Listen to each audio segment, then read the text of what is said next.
beautiful folks. I'm just chilling out here at the park and enjoying the scenery. I was just listening to one of my favorite old school songs, and you know I'm about to share it with you. So excuse if I butcher it, but if I could, I'll give you the world, wrap it all around you, won't be satisfied with just a piece of your heart. Ooh, my angel. Oh, angel,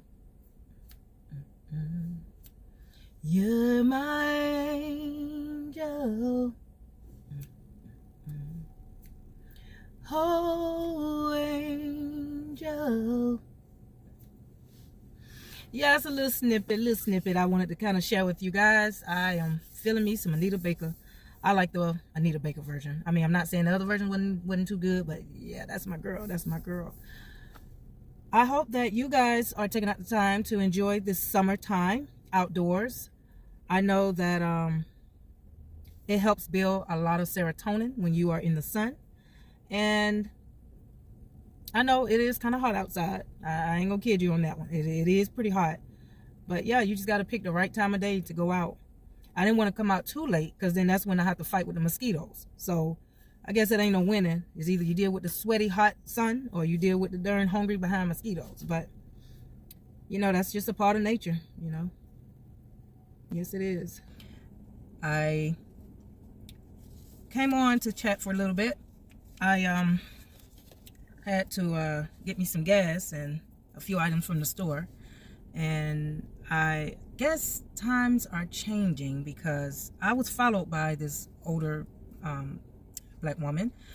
I wasn't sure exactly why she was kind of staring at me as I was moving through and to and fro in the store, but eventually she decided to come up to me and she gave me this little slip in this little pamphlet with information, and I was looking through it and I was like, okay, well, we're at the grocery store. She's giving me information about, you know, healthy eating, diabetes and stuff like that.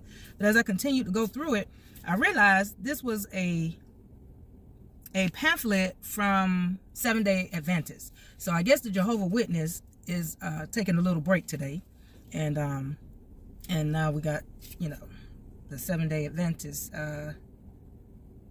filling in, I guess, for them. I don't know how it works. Some of the information is very interesting.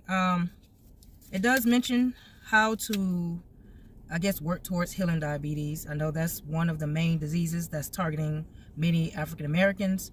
But the thing is, when I glance and look over all the information, I don't see anything about the mindset. A lot of people don't realize your mindset is what contributes to your habits. It does not have anything to do with just the food you're eating. I mean, it does contribute. But if you're constantly seeing commercials, you're constantly seeing different temptations around you and your environment and with your friends and with your family when y'all get together and eat. If you don't have a strong mindset, this information is not going to be too beneficial. I mean, it does give information about making sure you keep up with your sleep schedule, exercising regularly, getting some sun. And I'm going to tell you, today is a hot day. And I'm talking about a hot day beyond hot. And I'm trying to figure out, why do I see people out here at the park, 95 degrees, I was standing under the tree and still was sweating. I looked over at the little lake and where I normally see the ducks, and them ducks ain't stupid. I don't see no turtle out. Most turtles out.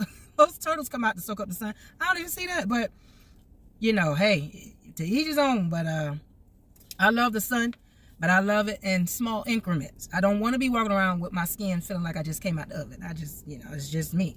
But yeah, you know, I mean, it's not bad information, but I was looking up what is the meaning, or what do they believe in, the Seventh-day Adventists? And because my grandmother used to always say, they not serving the Lord the right way. They go to church on Saturday and we supposed to go on Sunday. And I'm like, if y'all committing the same type of sin on Sunday and on Saturday, it doesn't even matter. I mean, it is what it is. But so when I looked it up, they pretty much just have their own way of believing that when we pass away, when our avatar expires, our spirit transition, but it sits in a dormant state until the second coming of Jesus Christ. That's kind of what I'm getting out of the information they're giving about Seventh-day Adventists. And then they say when Jesus Christ come back, he's coming back only for the righteous. And you know, I have my own theory, my own interpretation, just like the pastors and many other preachers and ministers out there. And my thoughts on that is, what do you do, or what is Jesus gonna do when it's hard to determine who committed sin and who committed sin? Because all of us gonna commit sin. As long as social media exists, as long as we idolize jewelry, makeup, famous people, and money and all this kind of stuff, as long as we are tempted to fulfill a lustful feeling of sex, how in the world, I wonder how this gonna play out. Because, you know, just because somebody committed a serious sin, like for an example, maybe they murdered somebody, versus somebody that just stole something from an elderly person. I mean, based on the commandments, they both fall under the same 10 commandments. So even little kids don't know no better, and they be stealing out the store. I mean, if they want something and their parents don't buy it, they're going to try to sneak it out the store. So to me, this is going to be, hopefully I'm around to see how it all go down. But this is going to be quite interesting. Quite interesting that, you know, Jesus only coming back for the righteous when everybody is born with duality. They are born with the yin and yang energy. If you have a good side, most likely you have a bad side.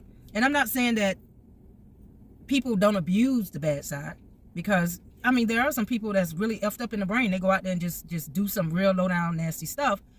But we don't know how they were we don't know what triggered the bad side. You know, like I said, I believe all the babies, they come into this world very innocent and very righteous until they are learning behaviors from their adults and from their surroundings and their environment.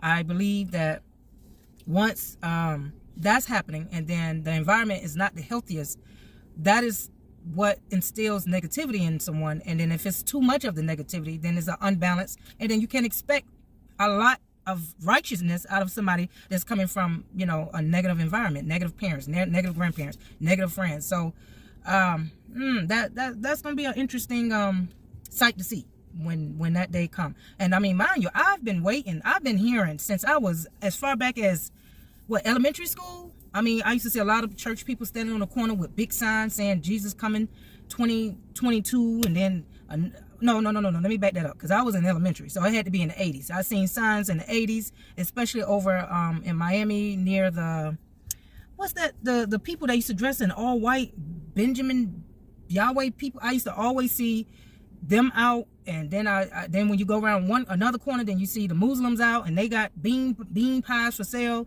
And then you got another group of church people out with signs that's saying you need to get saved, and you know, all this and this and that. But I'm telling you, I done had a little taste of all of it, and at the end of the day, the system that's put in place is for you to work your behind off and get what you need. And if you sit there and you thinking that all these different entities that people celebrate and recognize and quote, and all these different secret society type of ideas that's being thrown around, you think that's you sit back and you wait on it. You waiting to become a wealthy, well-fed, happy person. You sit back and you just wait on it, and keep on with these little ideas, and you'll see. You'll definitely see. I bet you everybody in every culture and every religious denomination got a story. Ain't nobody gonna be exempt from experiencing something negative, something bad, or may have contributed and engaged in some negativity and some bad things. So yeah, y'all just think about that. Just like I was telling my friend the other day, I said, you know what, you can be holier than thou all you want to, but I know one thing: if somebody put a gun to your head or to your children's head and say they're gonna blow their brains out if you don't commit a certain act, and they ain't playing, most likely you ain't gonna want to do the act. Maybe it's very degrading, very embarrassing, but if you got a good heart, you're gonna try to save your kids. You're gonna do what is needed. If you don't know how to fight, you're gonna participate in that act, especially if the person got the upper hand. So you can repent it all you want to, but the act was done. The act is done, and you got to live with that, no matter how many times you go to church and repent. So you just gotta, once you step over into spirituality, all of that stuff, it don't phase you no more. Once you wake up, your extra eye, that power, that God-like power start to be activated in your brain, all that little extra stuff, it's almost like you just, it just doesn't phase you. It doesn't phase you like it used to. But here's another part of the pamphlet. Talks about what to do when you've been sexually assaulted, how to survive sexual abuse. And I pretty much can start my own program about that. All the stuff I've been through since I was almost back in elementary school, all the way through my life. Yeah, it's a mind thing, but yeah, educate yourself. That's important. Seeking counseling. The only thing that like I said, I have a problem with when it comes to counseling, when somebody is so quick to just give you some medication over the least little story you tell them, it's all about money. They don't care about no side effects. They don't care if you recover. As long as you stay mentally sick and depressed, that's more money for their pocket. So to me, you just got to do your research. You got to be mindful. You kind of have to learn how to, it's a mind thing. I'm always saying it. That's kind of what helped me get through it. I had to realize that, I was put in a situation that I did not want to be in, and it wasn't fully my fault. It wasn't fully my fault. If maybe, and I used to always say, maybe if I would have fought harder, maybe if I would have screamed out, what if I would have did that and that, and I did all of that. But at the end of the day, when somebody is trying to commit a very foul type of act, and they don't care how old you are, they don't care if you blood or not, they are just fucked up in the brain. And that is something that they got to deal with their conscience, karma, and whoever they believe in. That's who they got to face and deal with. And they can't walk around wondering, oh, why my life is so effed up, why things are so hard for me, why everything's so blocked, why my money's slow, why I ain't where I want to be. Well, they got to go back. They got to face what caused them to commit the wrong act. And they got to forgive the person that introduced them to that kind of mindset. A lot of people, like I said, they learn from their surroundings and their environment and whatever they watch on TV and things like that. And if you have a weak mind, yeah, you're subject to mimic a lot of the things that you experience and you see and stuff like that. So yeah, it's pretty sad, pretty interesting how so many people just swear their way of making it to heaven is better than somebody else's way, and don't believe in this group of people, and they all pretty much got the same mentality, the same type of idea, and as far as I can remember, I've never seen anything in the Bible giving us a date on when Jesus is coming back. I mean, bad enough they didn't even give us an exact date of when he was born.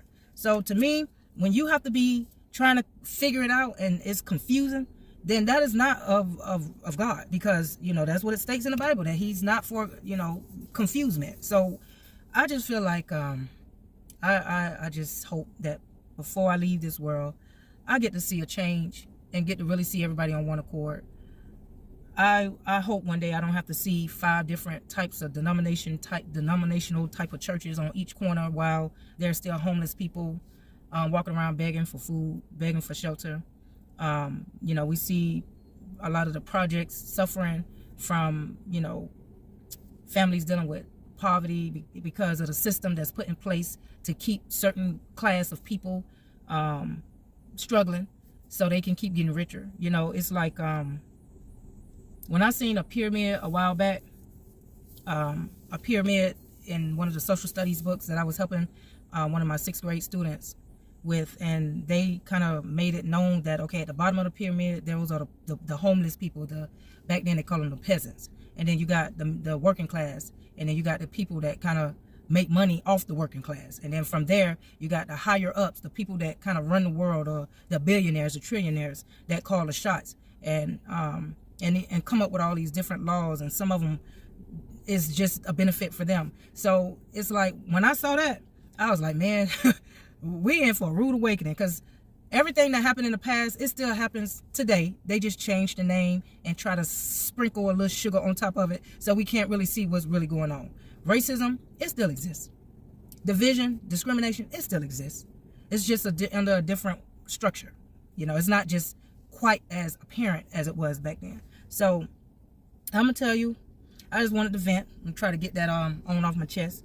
But y'all just be encouraged, and don't be so quick to fall under these spells of influence. That's what I call it. You sit there and you listen to all these testimonies and people, you know, all these big time mega churches and pastors and people coming up with the best commercials and the best programs and pamphlets, and then, you know, people still suffering, and, you know, people still angry. People are still committing crime because of the unfairness in the unjust world, and they're being punished. But the other people that's committing crime under the blue collar, white collar sectors, they get away with it. You know, it's like, where's the fairness in that? So that's why it's going to be an unbalance. No matter what, we're going to always have the news coming on, because it's an unbalance. And it's not just in America. It's not an American thing. It's an around the world thing. And we just gotta get it together. We really do. Because I know one thing. If a Jesus is coming back, he ain't gonna be picking up too many adults. I know that. He might just stick with the babies. But a lot of these adults that's trying to act holier than thou, and oh, I'm celibate, but then you going out there cussing people out, and then you want to fight people, and then, oh, you know, I'm this and I'm that, or I'm married, but then at the same time you being abusive in your marriage. Oh, well, I bring in the money, but you bringing in the money, and then you act like you don't see these homeless families out here on the corner over there at the shelter. It's like, come on now, it got to make sense. Make it make sense. So I'm gonna go ahead and conclude here. Just wanted to kind of share a little bit of my time and my day. And until next time, y'all take it easy. Peace out.